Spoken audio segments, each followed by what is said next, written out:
예, 오늘 양육과정 이제 9번째 시간. 자, 오늘 주제는 지역교회에 대해서 한번 해보겠습니다. 지역교회는 굉장히 중요하죠. 예. 이 땅에서 그리스도인으로서의 최상의 삶을 영위하느냐 못하느냐의 여부는 전적으로 자기가 속한 지역교회에 달려 있습니다. 예. 왜냐하면 하나님께서 이 지상에 세우신 기구는 크게 세 가지예요. 그 외에는 사실은 다 인간이 세운 겁니다. 하나님이 딱 세우신 기구는 가정, 교회, 그리고 국가예요. 하나님이 딱 세우신 기구인데 그 중에서 그리스도인들에게 영적인 일을 수행하고 하나님을 섬기는 그런 일을 승인한 기구는 지역교회밖에 없습니다. 그래서 그리스도인이 지역교회를 배제하고 하나님을 믿고 그분을 섬기고 영화롭게 한다는 것은 불가능한 일이에요. 그래서 성도는 지역교회를 잘 선택해야 돼요. 그러니까 교회를 잘못 만나면 어떻게 되냐? 그 사람은 영적으로 패가 망신하는 거예요. 그러나 지역교회를 잘 선택한 성도는 하나님의 은총과 또 귀한 말씀으로 잘 성장할 수 있고 하나님을 영화롭게 해드릴 수 있다는 걸 아셔야 돼요. 자, 그러면 이제 우리가 어떤 걸 유념해야 될까요? 어떤 교회가 참 지역교회인지, 그렇죠. 또 그 지역교회가 참된지를 분별하려면 그 지역교회가 어떤 일을 수행하는지를 알아야겠죠. 그래서 성경적으로 이 사역을 수행한다. 그러면 그건 하나님께서 지금 주관하시는 교회라는 걸 알 수 있는 거예요. 그러니까 여러분은 성경적으로 지역교회 사역이 무엇인지를 정확히 알고 또 그것을 통해 이 지역교회가 하나님이 세우신 신약교회인 걸 확신한다면 이 교회를 통해서 하나님을 섬겨합니다. 자, 오늘 교환을 먼저 볼게요. 그래서요. 자, 그리스도인들은 하나님께서 세우신 지역교회를 통해서 예수 그리스도와의 관계를 잘 결속시킬 수 있다. 이거죠. 우리는 지역교회를 통해 예수 그리스도와 같은 입장을 취하고 또 건전한 교리를 실행함으로써 주 안에서 성장해 갈 수 있는 것이다. 이거죠. 이처럼 지역교회는 그리스도인으로서 성장에 필요한 영양분을 여러 면에서 공급한다 이거죠. 자기 혼자 독학으로 성경을 공부한다 그런 사람은요, 단편적인 지식은 늘어날지 모르지만 그리스도인의 영적 삶은요, 단편적 지식으로만 형성되는 게 아니에요. 성경적 지식과 그 외에 어떤 영적인 교훈, 어떤 간증, 어떤 찬양, 섬김 이런 것들이 고루 구비가 돼야 그 사람이 온전하게 자랄 수 있는 거예요. 여러분, 사람이 쌀밥만 먹고 지낼 수 있나요? 반찬을 먹어야죠. 국도 마셔야죠. 과일도 먹어야죠. 그래야 먹은 것답지 여러분한테 쌀밥만 줘봐요. 당연히 밥이야 주식에서 필요하지만 밥만 먹을 수는 없는 거 아니에요. 그렇죠? 예. 바로 지역교회는 여러 영양분을 공급한다 이거죠. 계속 보세요. 하나님 말씀을 공부함으로써 바른 교리와 지식을 터득할 수 있고, 성도 간의 친교를 통해 영적인 힘을 얻어 승리하는 삶을 영위할 수 있으며, 무엇보다 지역교회를 통해 하나님을 섬김으로써 그분을 영화롭게 해드릴 수 있다라는 거죠. 자, 이걸 역으로 한번 바꿔보세요. 만약에 내가 교회를 선택하는데 그 교회가 하나님 말씀을 공부하는 거를 장려 안 하고 이상하게 성경적 교리가 아니라 교단 교리나 인간의 전통을 가르쳐요. 그건 잘못된 거죠. 또 성도들 간에 친교를 하는 게 아니고 그냥 뭐 사업, 비즈니스상의 얘기나 하다든지 아니면 형식적인 그런 거를 한다든지 도저히 그 교회를 갔다 왔더니 성도들 간의 교제로 무슨 힘을 얻는 게 아니라 오히려 더 위축되고 오히려 더 기분 상하고 오히려 그렇게 왔다. 그건 잘못된 거죠. 그러니까 여러분은 그걸 통해서도 바른 교회인지 아닌지를 분간할 수 있는 거예요. 자, 이제 우리는 이러한 일을 할 수 있도록 필요한 방안을 지역교회 안에서 찾을 수가 있는 거예요. 여러분이 선택한 현 교회가 하나님이 세우신 바른 교회라는 걸 확신한다면 여러분 이 지역교회 안에서 그런 여러 가지 모든 그런 일들을 여러분은 잘 발견할 수 있는 거예요. 그리고 우리의 역량 안에서 매일 하나님을 섬김으로써 그분께 영광을 돌릴 수 있음을 알아야 한다 이거죠. 그렇죠. 자, 그래서 오늘 이 지역교회가 어떤 일을 하고 그렇죠? 또 그것을 통해서 우리가 또 어떤 걸 배우고 깨달을 수 있는지 보겠습니다. 자, 첫 번째, 하나님 말씀을 공부함으로써 지식을 마련한다 했습니다. 독학을 한다는 사람들이 얼마나 웃기는 사람들이 있냐면요, 자기가 얼마나 똑똑하길래 독학을 한다고 뭘 알아요. 그렇죠? 여러분, 아무리 학생이 똑똑해도요, 고등학교, 중고등학교 나오고 그래야 대학을 갈 수 있는 거 아니에요? 그렇잖아요? 대학을 나와야 그 전공을 잘할 수 있는 거 아니에요? 그렇죠? 예를 들어 여러분이 법대생하고 비교해봐요. 여러분이 법학책을 여러분 혼자 독학한 거하고 법대를 다니면서 공부한 학생하고 여러분 지식이 어떨 것 같으세요? 비교가 안 되는 거예요. 성경은요, 처음부터 모든 걸 다 알고 태어난 사람은 아무도 없다고요. 그래서 배워야 되는 거예요. 하나님이 왜 지역교회를 세웠겠어요? 여기서 하나님의 말씀과 지식을 바로 배우라는 거예요. 그렇죠? 자, 성경은 우리에게 디모데후서 2장 15절에 나온 대로 내가 진리의 말씀을 올바로 나누어 자신이 하나님 앞에 부끄럽지 않은 일꾼으로 인정받도록 공부하라고 명령하신다, 그죠?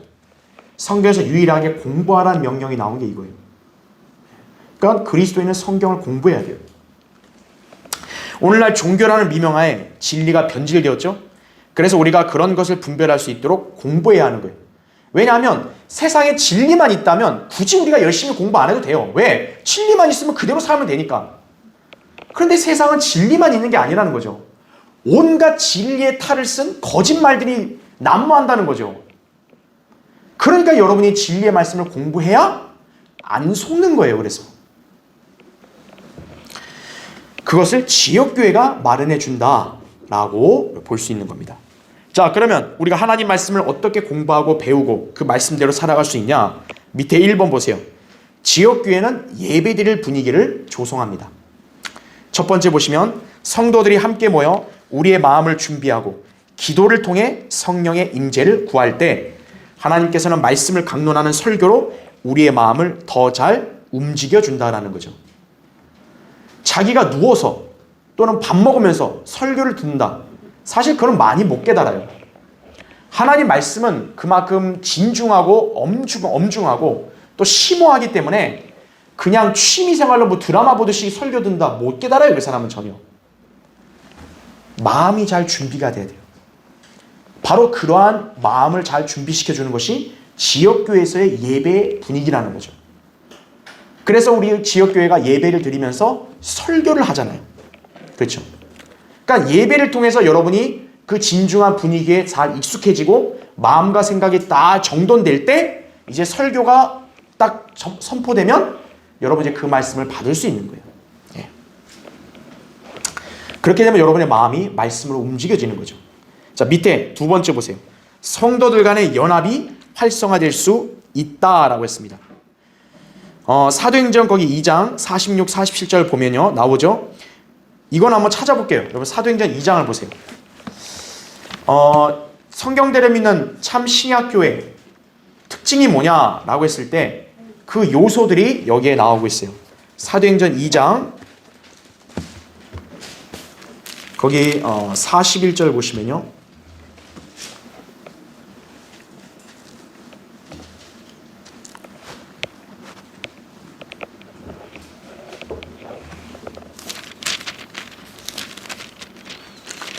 자, 사도행전 2장 41절 그러자 그의 말을 기꺼이 받아들인 사람들은 침례를 받더라. 그리하여 그날에 약 3,000명의 사람이 더 늘었더라. 이제 3,000명의 지역교회가 생긴 거예요. 베드로 설교로. 그렇죠? 자, 42절 보세요. 그들이 바로 이 모인 지역교회가 어떻게 했는지 보세요. 사도들이 가르친 교리와 교제. 바로 이게 오늘날로 비교한다면 뭐예요? 하나님 말씀의 교리가 되겠죠.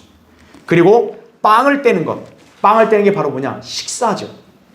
그 다음에 기도하는데 전념하더라 하죠.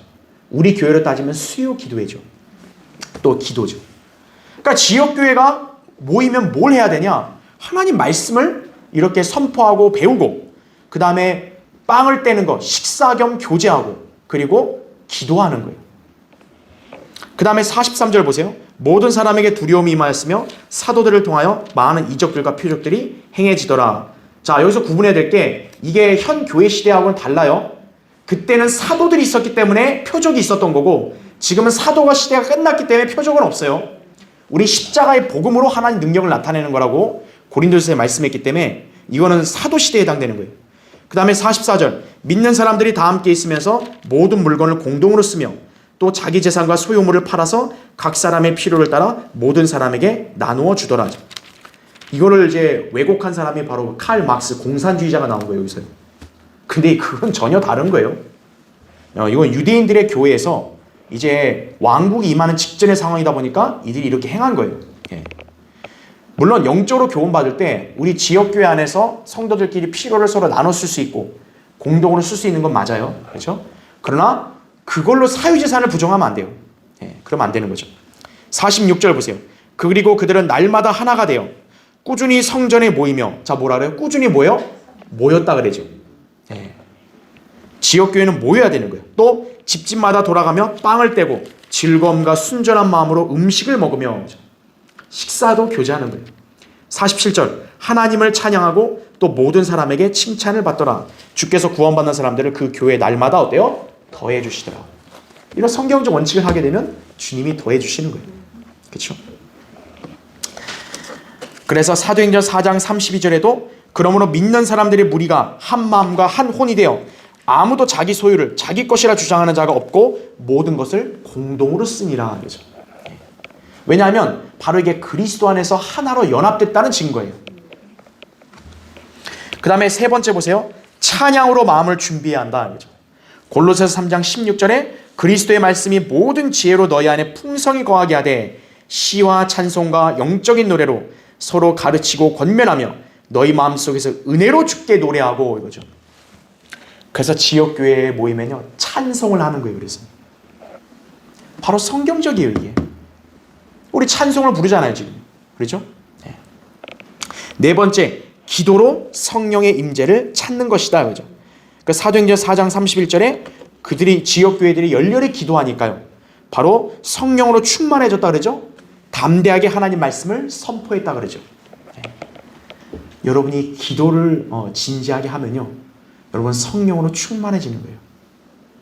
그러면 하나님의 말씀을 누구에게든지 담대하게 선포할 수 있게 되는 거예요. 그래서 지역교회가 기도를 소홀히 한다. 그럼 그 교회는 힘이 없는 거예요. 그래서 지역교회는 이렇게 꾸준하게 합심하여 기도해야 되는 거예요. 근데 이건 형식적 새벽 기도를 말하는 거 아니에요. 그건 아니에요. 이거는 바로 어떤 날짜와 상관없이 이렇게 지역교회가 정기적으로 항상 기도해야 된다는 걸 보여주는 거죠. 자, 2번 보세요. 이제 지역교회는 하나님 말씀을 가르쳐준다. 우리가 잘 아는 구절이죠. 디모데후서 3장 16, 17절 모든 성경은 하나님의 영감으로 주어진 것으로 첫 번째가 뭐예요? 교리입니다. 교리. 성경이 그냥 나한테 그냥 보기 좋고 그냥 듣기 좋은 이게 아니에요. 성경은 1차적으로 교리를 위해 주어진 거예요. 이렇게 하라, 이렇게 실행하라, 하지 마라 이거를 가르치는 교리로 시작되는 거예요. 먼저. 그 다음에가 뭐냐면 책망과 바로잡음과 의로 훈육하기에 유익하다 그랬어요. 그러니까 교리가 가장 중요한데 교리만 얘기하면 안 된다는 거예요. 책망도 바로잡음, 의로 훈육도 해줘야 된다는 거죠. 만약 교리만 따진다면 우리는 성경 66권을 가질 필요가 없어요. 그냥 뭐만 가지면 돼요? 바울 서신만 가지면 돼요. 그냥. 그러나 우리에게 66권의 성경을 주신 것은 교훈을 받으라는 거죠. 과거의 이스라엘 백성의 잘못을 통해 우리도 그 책망에 해당된다는 거죠. 그래서 우리를 의로 훈육하는 거죠. 그래서 그 하나님의 말씀 66권을 가르쳐주는 것이. 그래서 밑에 첫 번째 보면 요즘 대부분의 교회들이요 말씀을 제대로 가르칠 줄 몰라요. 지금 이 나라 교회들 중에서요 하나님 말씀 성경을 제대로 성경적으로 가르쳐주는 교회들이 거의 없어요. 왜일까요? 그들은 성경이 주신 목적도 모르기 때문에 여러분. 교리를 줬다고요. 그러니까 교리가 무엇인지를 알고 그걸 바탕으로 해서 교훈이나 또 책망, 그리고 또 우리가 배워야 될 본보기, 이런 것들을 우리가 살펴볼 수 있는 거예요. 교리를 배제하면 안 된다는 거죠. 그렇죠? 자, 하나님 말씀에 대한 교리를 정확히 가르쳐주는 교회가 참 교회예요. 네, 하나님 말씀을 가르쳐주는 거죠. 3번, 하나님 말씀을 설교하는 것이에요. 자, 다음 페이지 보세요. 자, 여러분이 기억해야 될 게 있어요. 설교랑 성경을 가르치는 거하고는 별개입니다. 사실 킹제임 성경 들고 있다는 목사들 중에서도요, 설교와 강의를 구분 못하는 사람들이 있어요. 그러니까 강의에 대한 측면은 그래도 나름대로 잘해요. 지금 사실 우리 이게 성경도 바른 게 있고 책도 있으니까 솔직히 말해서 성경 교리를 가르쳐주는 건 어렵지 않아요. 조금만 잘 하면 돼요, 사실. 하지만 설교와 성경을 가르치는 건 다른 문제예요. 왜일까요? 설교는요, 단순히 지식을 전달하는 게 아니에요. 설교는요, sermon이란 말에서 기인한 건데, 그게 뭐냐면 찌르다예요, 찌르다. 설교를 하는 주된 목적은요, 회중들의 마음을 찌르는 거예요. 그래서 어때요? 양심이나 영적 상태가 무뎌진 거를 감각을 살아나게 하는 거예요, 찔러서. 그리스도인이 세상을 오래 살다 보면 어때요? 어느덧 세상적인 가치관, 그런 문화, 그런 것들에 물들어 버리기도 해요. 그래서 영적으로 감각이 무뎌지는 거예요. 하나님과의 관계 속에서 느슨해지기도 하고, 잘못된 판단으로 하나님 말씀에서 멀어지기도 하고, 그리고 심지어는 하나님을 믿고 섬기는 일에 대한 가치를 잃어버릴 때도 있고, 그랬을 때 어떻게 하는 거예요? 찌르는 거예요. 그게 설교예요. 그러니까 설교로 시간이라고 해놓고 강단에 선 사람이 설교가 아니라 뭐 그냥 이상한 이거 지식이나 그냥 뭐 성경의 내용 아무거나 갖고 그냥 얘기하고, 그건 설교가 아니에요. 그러니까 그 사람은 설교와 성경 공부도 못 배운 사람이에요.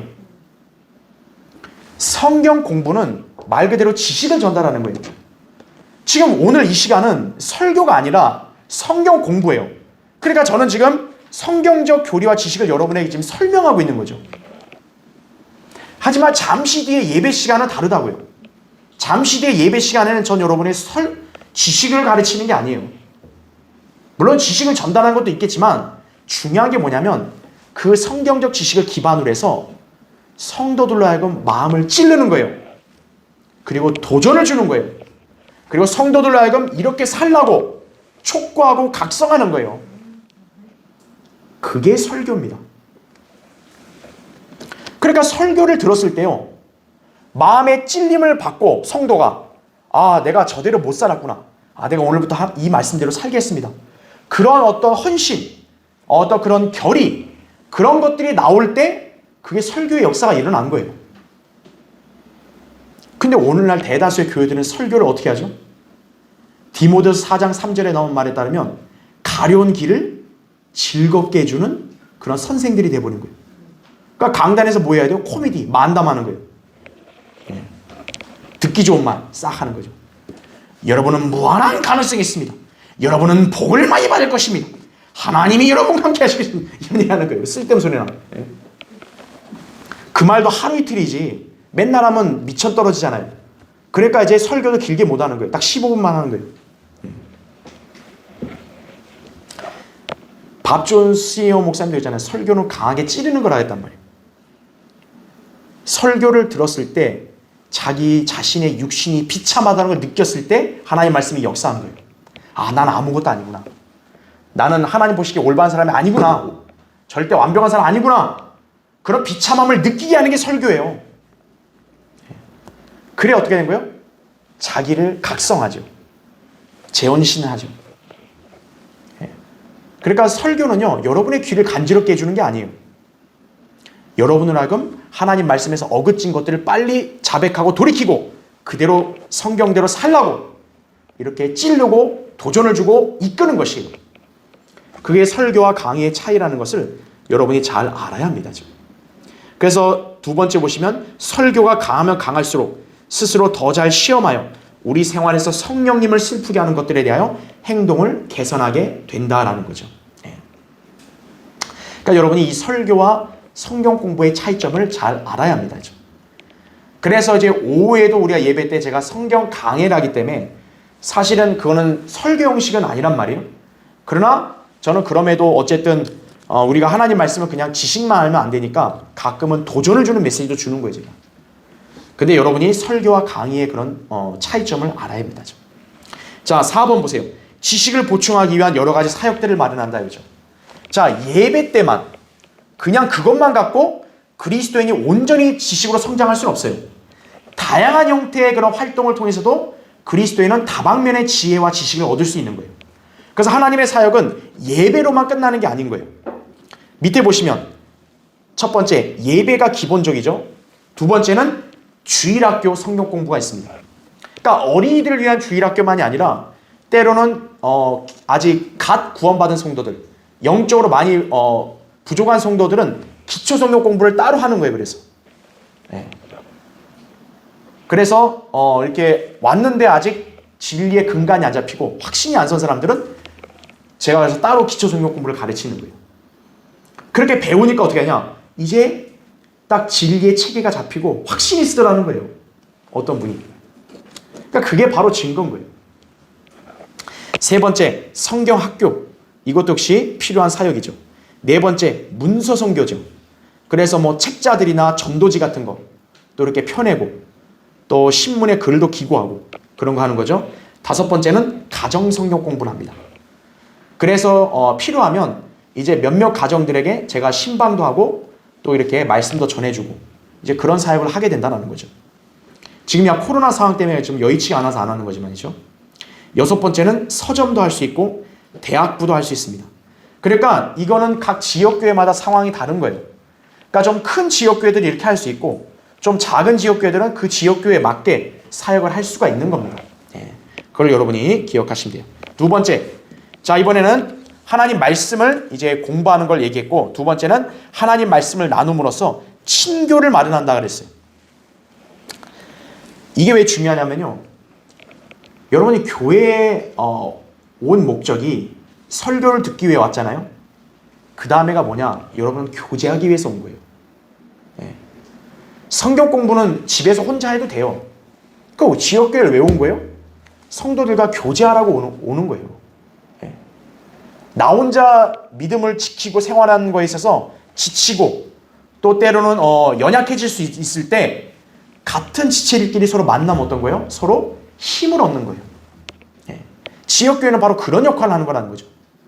그래서 영 안에서 하나 된 지체들이 일주일에 한 번씩 만나서 서로 교제하고 서로 근황을 들으면서 기도해주고 도와주고 세워주고 이런 거를 통해 힘을 얻는 것이에요. 지역교회가. 자 보세요. 교환에 우리 주위의 다른 지체들도 우리 자신이 겪는 것과 같은 시험과 시련, 절망 및 고난을 당한다는 것을 배울 수 있다 이거죠. 베드로전서 5장 9절에도 세상에 있는 너희 형제들도 동일한 고난을 당하는 줄을 알미니라 그랬어요. 나만 힘든 게 아니에요. 마귀가 나만 괴롭혀요. 그런 거 아니에요. 뭘 본인만 괴롭혀요. 마귀는 하나님의 바른 자녀들을 다 공격하는 거예요. 그 내용과 방법이 좀 다를 뿐이지 어쨌든 공격하고 인생의 고난은 누구나 다 겪어가는 거예요. 근데 우리가 동병상련이라는 말이 있듯이 그런 동일한 고난과 역경을 같이 겪어가는 지체들이 서로 만나면 어때요? 서로 위로가 되고 공감대가 형성되죠. 그 도전받고 같이 으쌰으쌰 하면서 또 주님께로 나아가는 거예요. 그 친교가 중요하다고요. 친교에서 멀어지면 어떻게 되냐? 여러분도 주님과 멀어지는 거예요. 그걸 아셔야 합니다.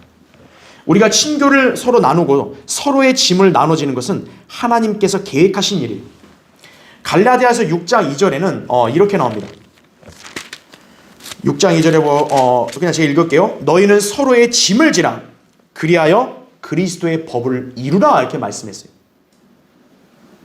나는 딱 요거 진다? 그러니까 너는 쓰러지든 뭐하든 알아서 해라. 그냥 가는 게 아니에요. 서로의 짐을 지라는 거예요. 내가 짐을 충분히 감당할 수 있는데 옆에 지체가 잘 감당을 못하면 같이 져주라는 거예요. 그게 그리스도의 법을 이루는 것이. 그러면서 6장 5절에는 각 사람은 자기 자신의 짐을 질 것이냐고 그랬어요. 다른 지체들한테 자기 짐을 떠넘기면 안 돼요. 같이 져가는 거 도와주는 거지. 아, 잘됐다. 당신이 해라. 알아서 해. 자기가 져야 될 짐을 그 사람에게 떠넘기는 것은 그건 안 된다는 거죠. 자기의 짐을 지되 서로의 짐도 같이 져야 된다는 거죠. 그렇죠?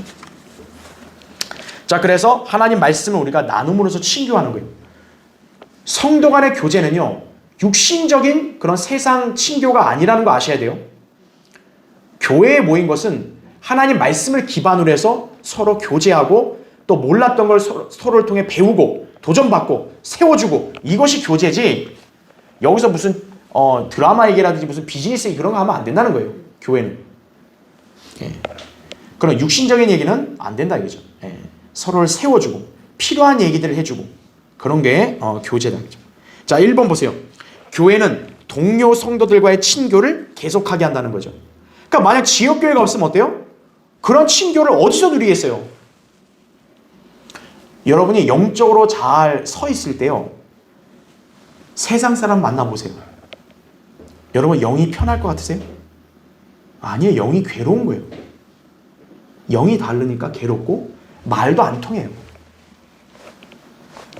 근데 그리스도인이라 해도 맨날 죄 짓고 육신적으로 사는 사람 어때요? 세상이 편하죠. 그런 사람은. 왜? 하도 죄에 이제 물들었으니까. 그러니까 그런 사람은 그게 편한 거예요. 그러니까 그건 잘못된 거죠. 그리스도인은 영적으로 잘 서 있으면요, 절대 육신적인 냄새 나는 사람들하고 같이 있기 싫은 거예요. 그러니까 지역교회로 와야 서로 신선한 영적 교제가 가능한 거예요. 그래서 네, 그걸 알아야 합니다. 히브리서 거기 10장 25절 나오죠. 어떤 사람들의 습관처럼 우리 자신들이 함께 모이는 것을 저버리지 말고 그랬습니다. 자, 여기 이 말씀을 보니까 어떤 사람에게 나쁜 습관이 있는 거예요. 습관이 뭐냐 했더니 모이는 거를 멸시한다는 거죠. 그러지 말라는 거예요. 계속 보세요. 서로 권면하여 그날이 가까워오는 것을 볼수록 더욱 그리하자라는 거죠. 주님이 오신 날이 가까웠단 말이에요. 가까울수록 어떻게 하는 거예요? 우리는 더 모여야 하는데 힘쓰라 이거죠. 아, 상황이 이런데요? 아니에요. 성경에서 예의 없어요. 뭐 명령하는 거예요. 모이는데 힘쓰라 이거예요. 더 어려울수록. 그래야 힘을 받죠. 2번, 교회는 동료 성도들 간에 격려를 제공한다 이거죠. 교회 안에서 성도들이 교제를 할 때요, 서로 사랑으로 세워줘야지 남을 막 자기보다 열등한 것처럼 후려까고요, 지려밟고, 그건 안 되는 거예요. 교회 성도들끼리는 서로 격려와 위로와 사랑의 교제가 있어야지 자기 자랑으로 남을 위축시키고 그 사람을 깔보고 이렇게 하는 건 그건 그리스도인이 아니에요. 그 사람은. 그러니까 교회 안에서도요, 그런 사람들이 간혹 스며들어 오는 거예요. 뭐냐면 자기가 좀 성경을 아니까 잘난 척하는 거거든요. 다른 사람 앞에서. 그러면 안 된다고요. 성도들 간에 격려해줘야 되는 거예요. 못할 수 있어요. 아니, 나라는 사람이 뭐 완벽하게 모든 걸 다 잘하나요? 내가 못하는 게 다른 사람이 잘할 수 있는 거예요. 서로 격려하고 서로를 도와줘야 된다는 거죠. 거기 로마서 12장 15절 나오죠. 즐거워하는 자들과 함께 어떻게 하래요? 즐거워하고 우는 자들과 함께 울라 이거죠. 세상은 어떻게 해요? 거꾸로 하죠. 즐거워하면 그 사람은 속에서 배 아파요. 아, 왜 쟤만 잘 되냐? 근데 어떤 사람이 울면 겉으로 우는 체하고 뒤에서는 히히 웃어요. 아싸, 이제 내가 더 잘 살겠다. 그게 세상이죠. 그러나 교회는 다르다 이거죠. 그렇죠? 3번, 교회는 동료 성도들이 서로 사랑하도록 독려하는 거예요. 요한복음 13장 34, 35절에 새 계명을 말한다 했어요. 그 새 계명이 뭐냐면, 신약 성도의 새 계명은 예수님이 우리를 사랑한 것 같이 우리도 서로 사랑하라는 거예요. 그게 신약 성도에게 주신 새 계명이에요. 그래서 로마서 12장 9절 10절에도 사랑에 거짓이 없게 하라. 악을 증오하고, 그 다음 뭐라 그래요? 선과 연합하라 이거죠. 그리스도인은요, 증오라는 게 있으면 안 돼. 그건 잘못된 거예요. 그리스도인은 선을 사랑함과 동시에 어때요? 악을 증오하고 미워해야 되는 거예요. 여러분, 하나님이요, 모든 걸 다 사랑하세요? 하나님이 우상도 불상도 사랑해요? 하나님이 동성연애자들도 사랑하는 거예요? 아, 야야 이쁘다 그러는 거예요? 하나님은 죄에 대해서 미워하시는 분 아니에요. 의와 진리에 대해서는 하나님 사랑하시잖아요. 그리스도인도 그래야 되는 거예요. 우리는 악을 증오하고 어때요? 선과 연합하라 이거죠. 이 교회 안에 누군가 악과 비진리를 갖고 들어오면 우리는 철저하게 배격하고 우리는 진리로 연합하는 것이. 그 다음에 뭐라고 나오죠? 형제로 서로 다정하게 사랑하며 서로 존경하기를 어떻게 해요? 먼저 하라 이거죠. 제가 하면 내가 하겠습니다. 그게 아니에요. 먼저 하라 이거예요. 4번, 교회는 세상으로부터 성별하게 한다라는 거죠. 그래서요, 세상에 들어가려고 하는 교회는요, 그 잘못된 교회예요, 그거는요. 로마서 거기 12장 1절 2절 헌신에 관한 말씀이죠. 여러분이 거기서 유의해야 될 구절이 뭐냐면 거기 세 번째 줄 보세요. 너희는 뭐라고 합니까? 이 세상과 일치하지 말라 그러는 거예요. 자기가 구원받아서 이제 하나님께 헌신했다 이거예요. 헌신한 성도는 결코 세상과 일치해서는 안 돼요. 세상이 이런 걸 장려하니까 나도 하겠습니다. 그거는 그 사람은 성별한 사람이 아니에요. 세상의 가치관은 하나님 말씀과 반대예요. 요한일서 2장 15절 16절에 그렇게 나오잖아요. 세상을 사랑하면 아버지를 사랑함이 그 안에 없다 그랬어요. 그런데 세상으로 가면서 하나님을 기쁘시게 한다? 말이 안 되는 거예요. 세상에서 추구하고 장려하는 것들을 우리는 추구하지 않는다는 거죠. 우리는 오로지 진리에 합당한 것들만을 우리는 추구하는 것이에요. 그걸 우리가 기억해야 합니다. 5번 밑에 교회는 여러 가지 사역을 통하여 다른 친교를 한다라는 거죠.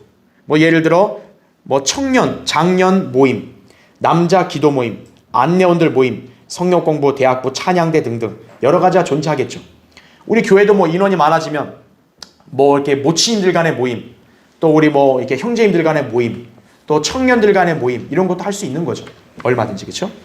자, 하나님 말씀으로 우리가 친교를 마련하고요. 마지막 세 번째, 하나님 말씀을 적용시킴으로써 섬김을 마련한다는 거죠. 하나님 말씀을 공부하는 건 좋지만 그것을 배운 사람들이 예수 그리스도를 섬기는 방법을 잘못 적용시킴으로써 본의 아니게 교회의 명예를 실추시키는 경우도 있다는 거예요. 자, 지역교회의 힘은요. 그 다음 페이지 보세요. 그 지역사회에서 교회의 역할이 얼마만큼 성공적이냐에 달려 있다는 거죠.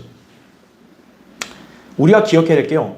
우리는 세상 사회를 무슨 이식해야 된다 이 말이 아니라 우리가 성경적으로 올바르게 실행함으로써요. 지역사회에다가 모범과 본이 돼야 된다는 거예요. 지역교회가요. 세상에 덜미 잡힌 일을 하면요. 그 수치스러운 일인 거예요.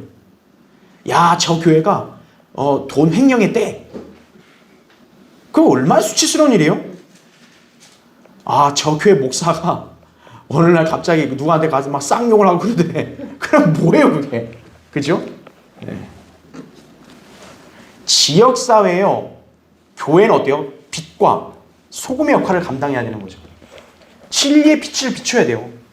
지역교회가 어둠의 일에 연루돼가지고 세상에 덜미를 잡히면 어때요? 그 교회는 이미 끝난 거예요. 간증을 잃어버린 거예요.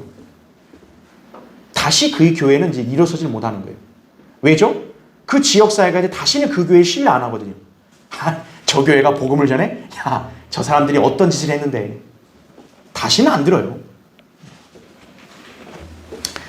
그래서 지역교회 역할이라면 예수 그리스도의 구원의 복음을 얼마만큼 효과적으로 전하여 많은 사람들을 구령하고 성경적 교리와 실행으로 본을 보이는 것이다라는 거죠. 사람들에게 무슨 커피 타주고 밥 주고 이게 아니에요. 교회는 복음을 전해서 그 사람들의 혼을 이겨와야 되는 거예요. 그게 영향을 끼치는 거예요. 그렇죠? 밑에 보세요. 1번. 자, 그래서 지역교회가 이 지역사회로 하여금 어떻게 할 수 있냐. 우리가 그 역할을 수행하기 위해서 하나님의 축복을 받을 기회를 제공해 준다는 거죠. 첫 번째 보세요. 지역 주민이 변화되는가를 주시한다는 거죠. 그래서 마귀가요. 지역교회가 세워지는 걸 왜 극도로 경계하냐면은 자기가 관장하는 세상의 사람들이 그 지역교회로 인해서 구원받고 변화될 것이 두려운 거예요. 그래서 바른 신약교회가 세워지면 마귀의 세계에서는 비상이 걸리는 거예요. 그 청와대가 NSC 하잖아요. 긴급 그 상임. 그런 것처럼 마귀도 그렇게 하는 거예요. 근데 가짜 교회가 세워진 거 어때요? 신경 안 써요. 오케이 알았어. 이러는 거죠. 그죠? 두 번째, 지역 주민이 교회에 더해지는가를 주시한다 이거죠. 열심히 구령하고 하나님 말씀을 전하고 하면은 하나님 붙여주시는 거예요. 세 번째, 지역 주민이 하나님을 섬기기 위해 헌신하는가를 주시하라 이거죠. 예. 그렇게 해서 그 지역사회 사람들을 구령하고 이 교회로 인도와서 양육하고 그 사람을 헌신하게 하고 그게 교회의 역할인 거예요. 예. 그런 사람이 축복을 받는 거죠. 그렇죠? 2번, 하나님의 일에 사용될 기회를 제공한다. 자, 우리의 시간 중요하죠. 두 번째, 우리의 재능. 설교만 하는 것이만이 은사가 아니에요. 여러분이 가진 재능이 하나님의 일을 위해서 쓰일 수 있다는 걸 아셔야 돼요.